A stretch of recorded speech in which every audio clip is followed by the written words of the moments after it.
Mr. Chair, my questions has nothing to do with the budget.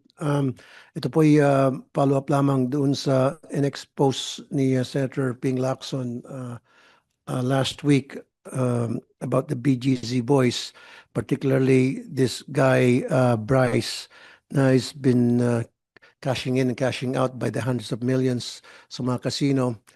Meron ba ginagawang monitoring ang AMLAC tungkol sa mga big players sa mga casino?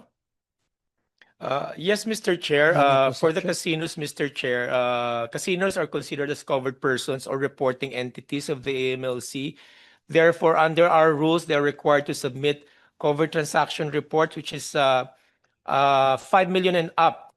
They have to report it to the AMLC. Pag may mga nagpapasok po ng pera o nagka-cash out na, They are required. they're required to report to AMLC. So those that means transactions. wala talagang tao kayo sa AMLAC na nandoon mismo sa loob ng casino na minomonitor yung paglabas-pasok ng mga pera. Yes po. Sa money booth kung tawagin. I don't know what you call that place na nandoon yung pera sa booth na yon at doon nagpapapalit at doon nag-encash. Yes po, sa casino na po, yung mga empleyado ng casino po, ang required po mag-file ng transaction reports. Pero kayo wala. Pero wala hong So taong pwede dayain. So pwede makipagsabuatan ang mga big time player sa mga empleyado sa casino. Kasi wala kayo doon. Actually po, pwede po yun. Posible So, po yun. posible. Posible po. So tama lang bang sabihin ko na pwedeng yung mga casino ay ginagamit ng money laundering ng mga taga-DPWH na mga malalaking magsugal? Pwede naman po, sir, mangyari yun. So possible po yon. Yes, Mr. Chair. So ano po yung mga plano ninyo ngayon? Gayon inamin mo na pwedeng yung mga casino na yan ay pag-uugatan ng money laundering ng mga taga-DPWH, ng mga corrupt government officials. So what is your plan? What are the things that you must put in place in order that these can be avoided?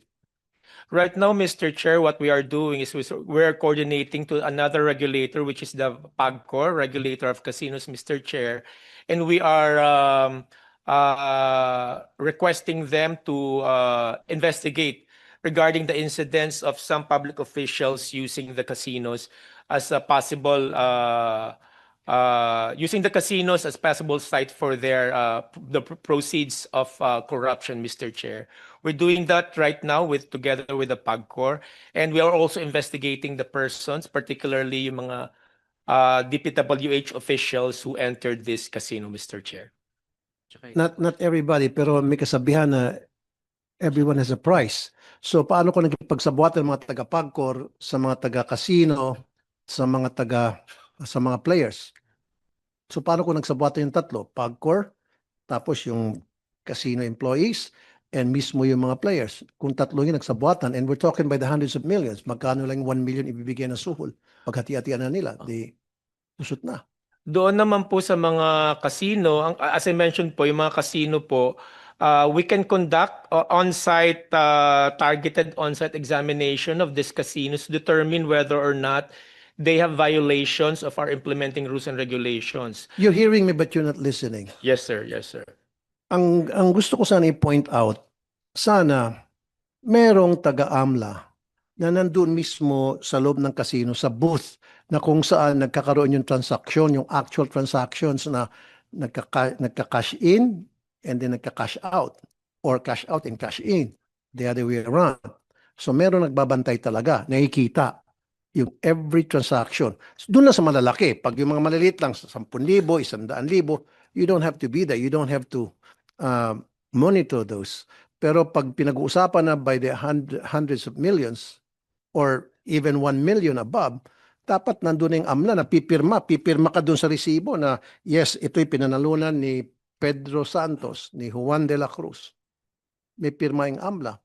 Kasi kadalasan, di ba, cheque na yung binibigay sa kanila. So yung cheque na yun, di legit na yun. Papasok na pera na kinurakot. And then magpapatalo, kunyari 100 million, pinasok. And then magpapatalo ng 5 million, sabihin natin 5 million, tatalo. Yung 95 million, ibabalik doon. Paglabas, naka-cheque na, payable to cash, malinis na pera na yon.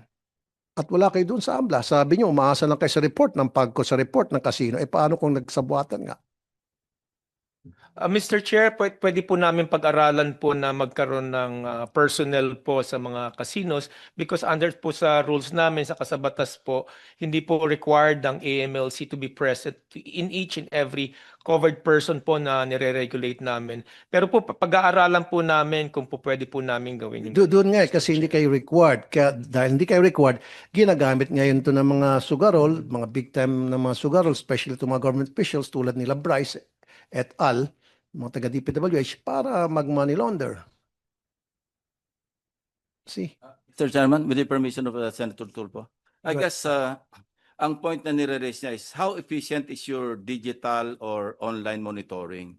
Kasi you cannot be in so many different places to monitor physically. Yes. So gaano ka-efficient yung inyong digital monitoring in this regard? Yeah, yung po nga yung nababanggit ko po kanina, nagpa-file po ang ating mga casinos ng covered transaction reports at suspicious transaction reports regularly. If they find na may mga suspicious activities, they will file transaction reports. Ito po mga transaction reports na to, pag-aralan namin particularly po sa kaso nito yung mga public officials po natin gumagamit ng mga casino. Nag-file po mga casinos natin. Ngayon po, inaaral namin yon at gumawa nan po kami ng investigation report. And this investigation report po will be the basis of our filing of cases.